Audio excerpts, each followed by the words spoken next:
Okay guys, a huge welcome back to the Bliss and Thrive podcast. And I know I always say I'm excited for each episode, but today I'm super excited because I am joined by a fabulous guest. She is a YouTube sensation. She's a real life influencer, guys.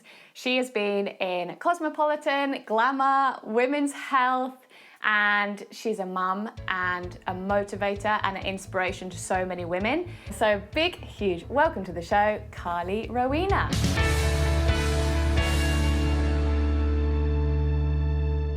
I feel like you should do that. I need you all the time to be like my proper, like raise the spirits. You're amazing, be my PR. Every time you walk into a room, I give an announcement first. Huge welcome to the show, Carly. I'm so glad that you could make time for us today. Why don't you take a moment to introduce yourself a little bit to the listeners? Okay, well, my name's Carly. I am 33 from the UK and I'm a personal trainer, online coach. I host retreats all over the world and I have an online platform called Let's Sweat. I've been really lucky to just watch kind of what was a passion turn into just the most amazing journey, and it's kind of led me to all different corners and luckily getting to do things like this.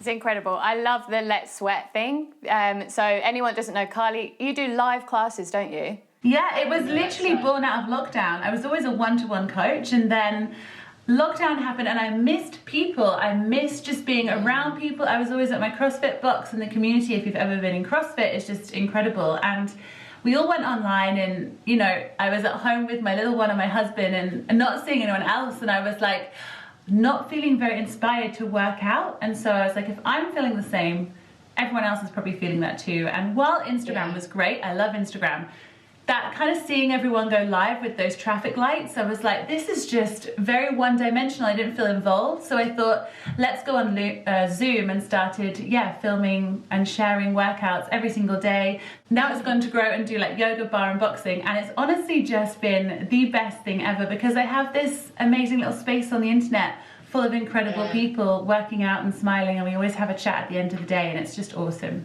I think that's something really positive to come out of lockdown, and this whole situation is finding new ways to connect, and you can go into someone's home and raise their spirits, motivate them more than you could ever do before with one-on-one personal training, or even with a YouTube video. With the live class, it's just so much more intimate. Yeah, I just think as a coach, I love seeing people move, and I love coaching them. And you can't do that on many platforms if you can't see them. It's just you and their following.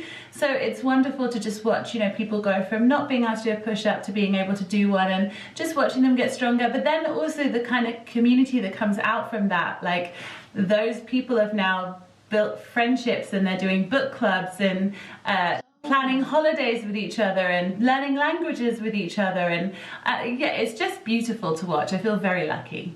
Oh, it's so lovely. I love seeing that connection with people, and then when you're oh, I brought you together and maybe you would never have met otherwise. It's so exciting. Yeah, it's honestly, I'm getting warm. I'm going to take off the yellow. I look like a bird. Do I look like a chicken?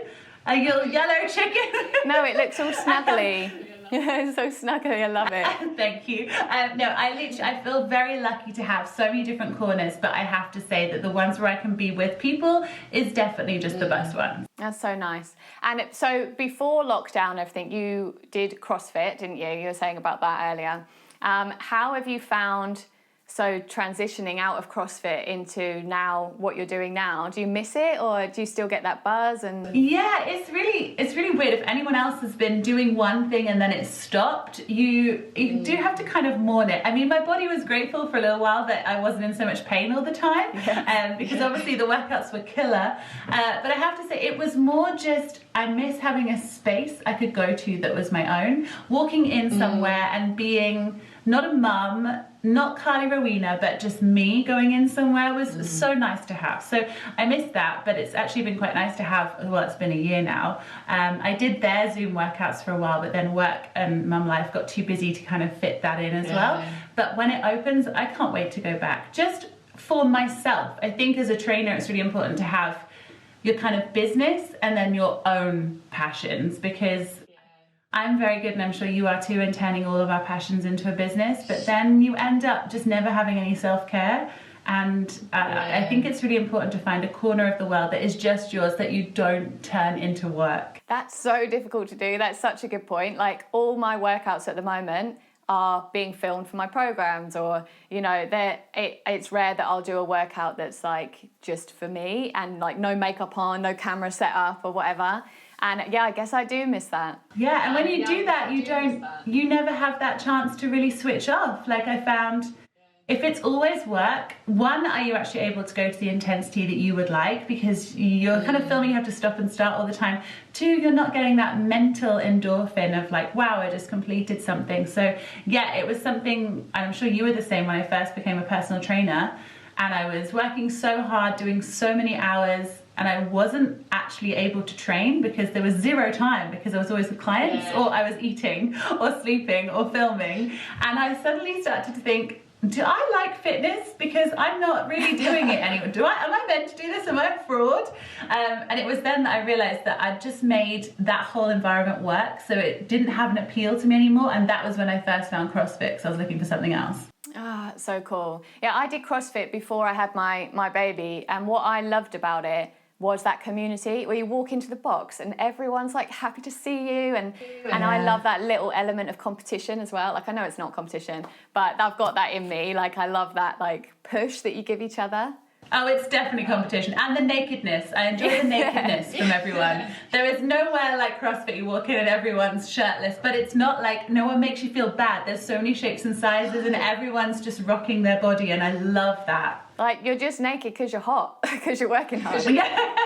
And because clothes slow you down. Like, take them off. Yeah, exactly. Oh, I love that. I used to be a dancer, so we were naked all the time. So it's hard for me just to put clothes on, basically. So you touched on it there a little bit, but that like balance between finding time for yourself, finding time for being a mum, finding time for your incredible business. Have you managed it? Are you still working it every day? No, if this podcast is anything to go by, no. Everyone, I have been shocking this week. My life is so scheduled because, I mean, it was scheduled before, but then becoming a mum, it became even more scheduled. But nothing goes ever how you plan it to. And I've just kind of learned that, you know, you can plan so much, but the biggest thing I learned was that my to-do list had to become shorter. It was just so long, it was never doable, and I realized that even sometimes I make my to-do list just 3 things, and if I can just tick those off, then amazing, because sometimes it just doesn't go to plan at all. Yesterday was a total fail of a day, and old me would have really struggled with the fact that I didn't get anything else done, but realizing that actually it's okay because you are one person, there's only so much you can do. And I think the bigger lesson of learning to ask for help from people has just been so valuable in business, in personal life, in becoming a parent, all of it. You just have to ask for help. You cannot actually physically do it all and actually know how to do it all as well. Like, I think that's really important. And then, I don't know about you, but the thing that came in for me, like, my daughter's 17 months and then we've sent her to nursery now. And that was a big, like, oh, I feel like a bit of a failure sending her to nursery.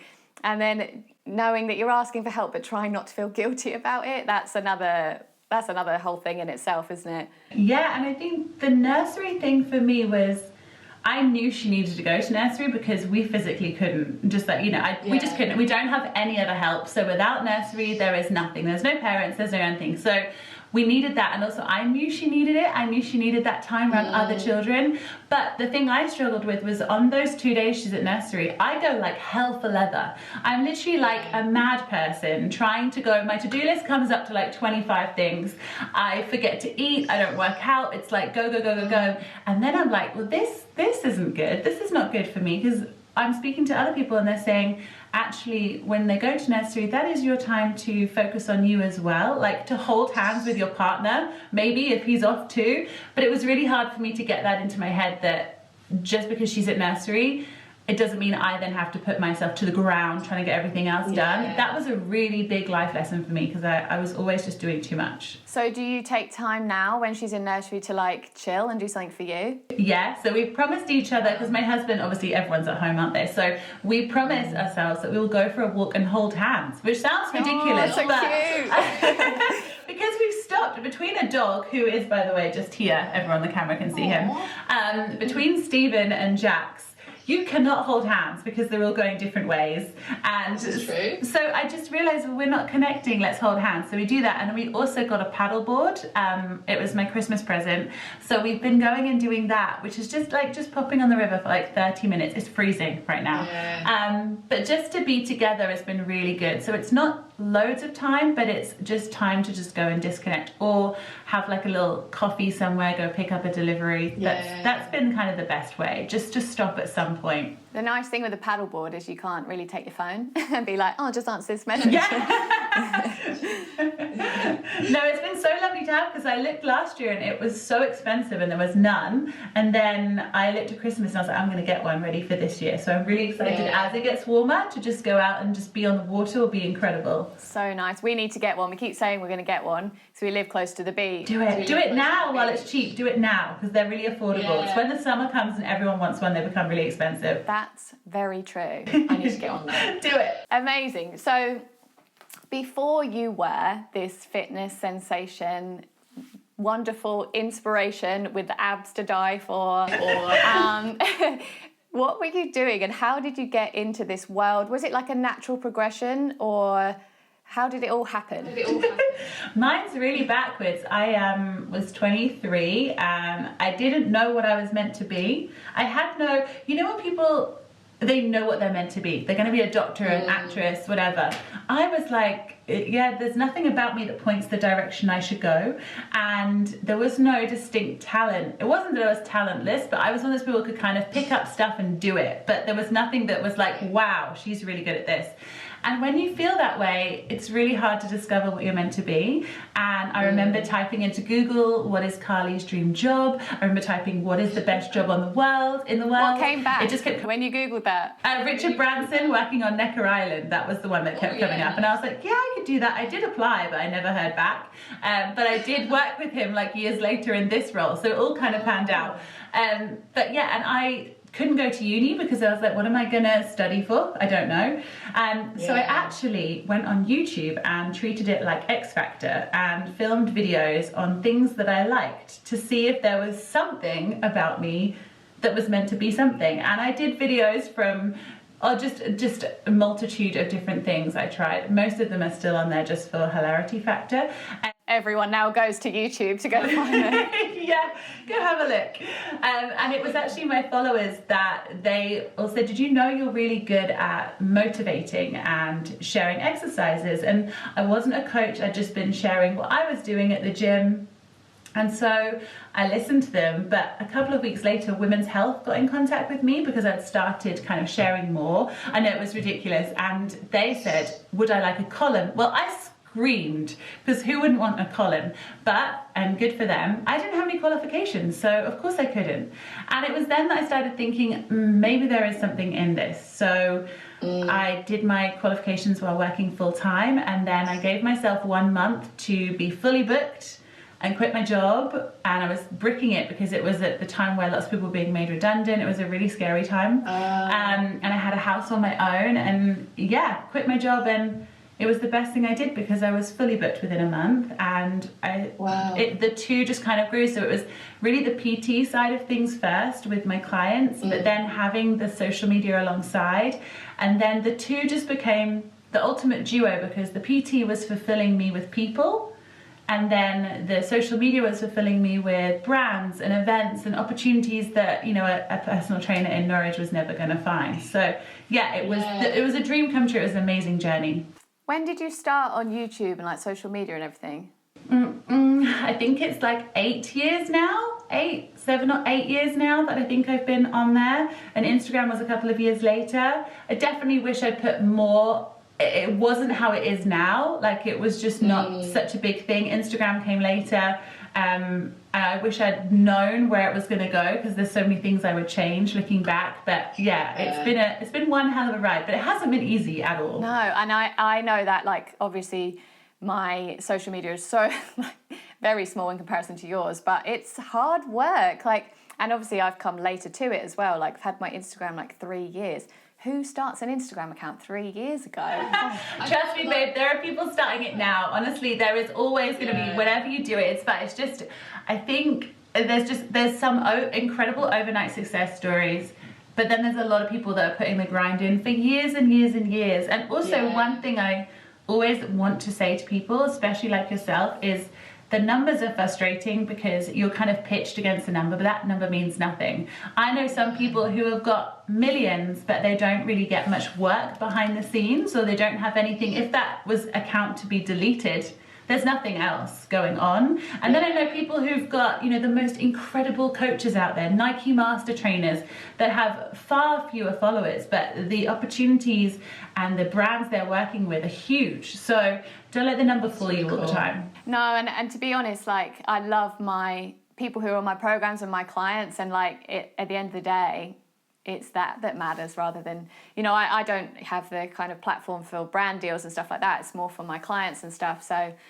yeah, I'm really happy. But you might do, but you could. That could all happen. Like, honestly, it's whatever you want to make it, whatever you want to make of it. Anything can happen. But yeah, just, you know, the numbers, I really think they don't mean anything. It's the engagement and it's what you're doing behind the scenes that counts for a lot, in my opinion anyway. Yeah, and I think that's what I love about you. I actually watched your one, like I found you on YouTube maybe, I want to say like 6 years ago, so it must have been quite near the beginning. So it's quite weird because we're chatting, obviously you don't know me, but I feel like I know you. I'm like, oh yeah, just chatting to Carly. But I love that, the amount of people that say that. I literally feel like I have friends all over the world, and it's happened because I've gone places around the world, and like when we were in New Zealand, definitely should have stayed there.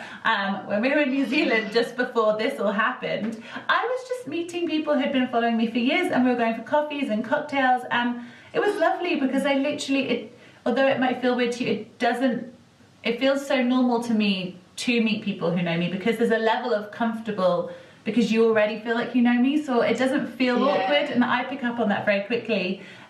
So it's actually, I can't think of anything nicer than having so many friends everywhere. And you're the same as you are, like on your stories and as you are now. Like anyone who follows Carly on Instagram, like this is exactly how you are, and what I'm getting from this conversation anyway. Well, I hope so. I remember when I first started, someone shared a photo of me eating a scone or something. I think it was a scone with a lot of jam on it. And people messaged and were like, oh my gosh, we've managed to catch her eating a scone. And I was like, guys, I eat this all the time. And it suddenly made me realize, good, okay, we have to make sure you're exactly as you are, because anyone can spot you at any point. And if you're not being you, you're just going to get caught up so fast. And I think back in the day, there was that thing of like, you know, personal trainers and fitness people had to eat really clean. It was very much about that clean eating, wasn't it? Yeah, it was. I was actually thinking the other day how far we've come, because like 2 years ago, there was so much kind of craziness over people becoming vegan. No one talks about that anymore. Everyone's over all of those things. Everyone's cool with everything. It gets so funny how everything has its moment and then it just moves on. And if anyone's ever feeling trapped by something, just know it always moves on to the next thing. That's so true. That's so true. And that's why I feel like you should never follow trends or whatever, because they are exactly that, a trend. So you just touched on there about going to New Zealand. So that New Zealand has a place in my heart. Like, I love it there. We spent quite a bit of time there as well. So how was your trip there? Like, what do you feel about that place? I know I'm not meant to live here. Like, I live in Norwich, and I've traveled so much. I've been so lucky with my job and myself and with my partner. But I've been to New Zealand twice now. Neither time have I ever stayed in a hotel. One was like hosteling and sleeping on people's sofas. The other time was in a camper van. And I've never felt like my heart was just so happy. It just felt like home. I just honestly felt like I landed, and I remember landing in Auckland, and it just felt like I just got home. Like, maybe I've been there before, I don't know, maybe I lived there another time, but it just hurts my heart that I haven't lived there properly. And if I'd known that the whole COVID situation was going to happen, we were there literally, and we got back just as it all kind of kicked off. I should have stayed there because they were kicking butt. I know. I have a client in New Zealand and she sent me a picture of them at a music festival and people were like all close together and like... Yeah, like literally they've just nailed it. And Jacinda is just the most incredible. I just wish we had someone like that in power. So yeah, I mean, I feel like if I don't ever live there, my 80-year-old self will be sad if I don't live there. But it's hard, isn't it? When you have a little one as well and family, but I have to say the COVID world has made me think, look, we do only live once, maybe I should just do it. Yeah, and it is hard with the, child going to school and and it's like finding the right timing, isn't it? And it is so far away from family. But yeah, I think you're right. You only live once. And when you feel that pull towards a place, we love it there so much. Like I had the same feeling like, this feels like where I should be. But my parents are like, please don't move there. Like, that's so far away. I know, it's the same thing. My parents are late, they're late 70s, so it is like, but yeah, I can't imagine a life where I haven't lived there. So I think it's something, we're using Stan, our camper van this year, once Boris says we can, to find our home, because we just don't know where it is, and I'm hoping the camper van's going to find that for us in Europe. I was going to say that. You have another man in your life. Stan. This adventurous man, Stan. This muscly silver man. I just think, like, camping is... in this, like, lockdown-y, COVID-y time, I've been on YouTube, like, watching all the van life stuff and, like, Pinteresting vans and Like, it's just such a romantic ideal of, like... having adventures and everything. So you've got this wonderful camper van that did you convert it or someone converted it for you? No, I would love to say we did, but we really wanted to, but I've also had the goal of reading 2 books a month and I haven't managed to do that. So I knew I was never going to be able to make a Stan happen. My husband also, we don't have any skills in that department.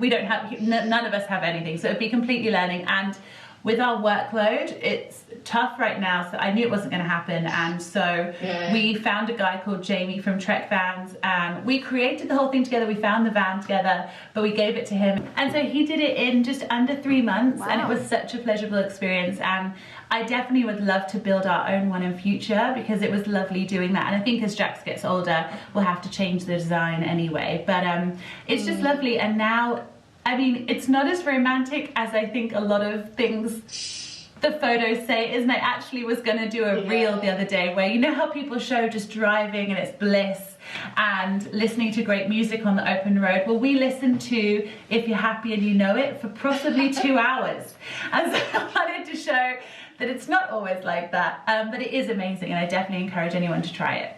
Yeah, and how was it designing it? Like, did you have much say in everything? Is it all your ideas? Because it looks so beautiful. Yeah, completely. Like, it's an open space and you decide what you want to do. We found it hard because a lot of 3 berths are generally long wheelbase, so the longer van. But we didn't want to get a really long van because it does make it a lot harder, and we're not going to live in it. Like, we're not ever going to be full-time. We'll probably be in it for a good couple of months, but we're not going to move fully into it. We have a dog and we have a business here, so we can't. But it was then just trying to configure what you're going to lose to make space for a little person. And Jax is an incredible sleeper, so we wanted to make sure she still had a space that was her own.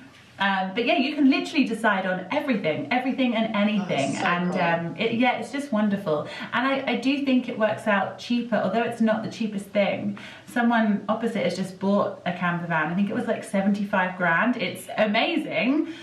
But ours was, I think in total, buying the van and everything on top, it was just under 30. So it's still not cheap, but it's a whole van completely customized. Oh, that's good. Yeah, so worth it. Yeah, I think actually that's pretty reasonable. And I think the old school camper vans, the ones that are really expensive. Sorry, this is probably not anything to do with a health and fitness podcast, but you can cut this, you can cut it. It's my podcast, I'll do what I want. Yeah, they're like not as cool. Yours is really aesthetic and like, but yeah, I think it's exciting. Where are you going to go then? Where are your destinations? So we are planning on hitting the road as soon as we can and going to Switzerland, where my sister lives, but to go and see her, and Portugal are the 2 that we're thinking. Portugal has been a place that I've been thinking maybe we should live in, so we're going to go there and see what we think. And then other than that, just around the UK, I've booked a couple of like camper van holidays and stuff. So yeah, we're just going to try and go as often as we can and move as much as we can. That sounds amazing. So what's next for Carly Rowena then? Do you know? Like, do you have big plans, or are you just like happy and content? Or, you know, I know it's hard to plan ahead with COVID and everything, but... Yeah, I think COVID has definitely put a spanner in the works for everybody. I do retreats around the world, and I love them because it's a little bit like the Let's Sweat community. We go away for like a week, 2 weeks, and we do challenges like Kilimanjaro, Inca Trail, or we do where I'm their coach and I train them. And I used to do about 6 a year, and so currently I'm 2 years behind because they were meant to happen last year and everyone had paid for them, and I said, do you want a refund? And everyone said no, we'll reschedule. So everyone rescheduled for this year, and so far they've all been cancelled again for next year. So the last one I have is one in Bali, which is a volcano trek, which is June, so I don't think that's going to happen either because of the 5 grand situation thing. So I'm 2 years behind now, which sounds really weird, and in my head this was going to be my last kind of year of retreats, and I was possibly going to look to have another child for next year. But with the 2 year behind, I've now got 2 years ahead, so everything's just kind of a bit of a muddle. So all I'm focusing on is Let's Sweat, seeing what happens with that. Although again, I have to be really honest, lockdown, you know, it's been a thing born out of lockdown. Will it continue out of lockdown?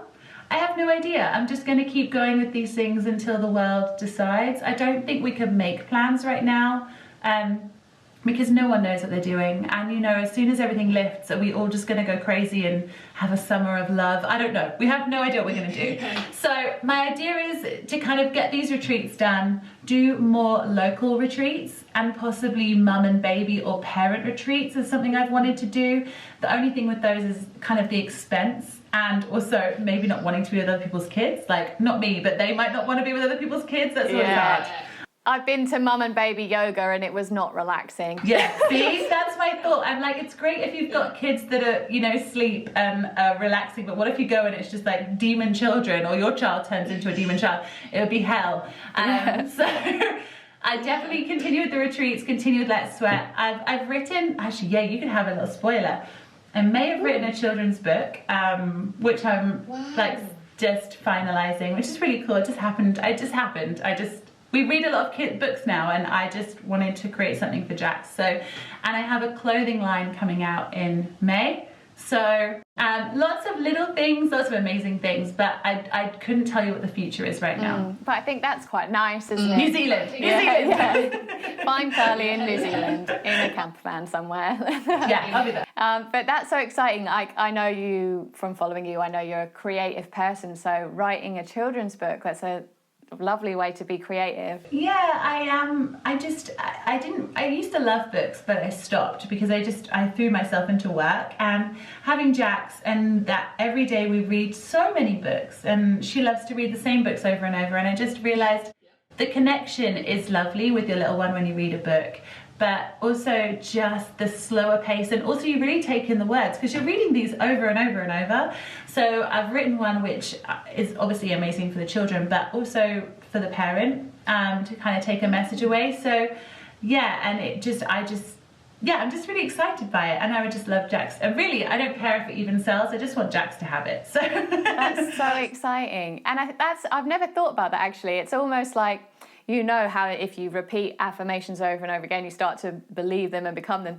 When you're reading, you know, Gerald the giraffe can't dance over and over again. It's so true. Such a positive message in that book. Like, maybe the parents taking it on. Yeah, like I now kind of, I look forward to nighttime. There's 2 books that she loves, and they're just so lovely, and they kind of make me feel happy. They close my day really well. So I'm hoping that these books will have a similar, I mean, I've ended up writing probably 3, but there's only 1 that I've sent off. So we'll see what happens. Oh, that's awesome. That's so exciting. And it's so nice that, you know, you can be this multi-passionate entrepreneur and just go, hey, you know what? I'm not just fitness, I'm not just a mum, I'm not just this, I can do loads of things. So yeah, it's that, you know what, it's something I struggle with daily, because I think agencies and people will tell you to succeed online, having a niche is better because people know what they're getting. And to a growth extent, I would agree, because I've definitely spotted that a lot of my fitness, the people who would do fitness with me have gone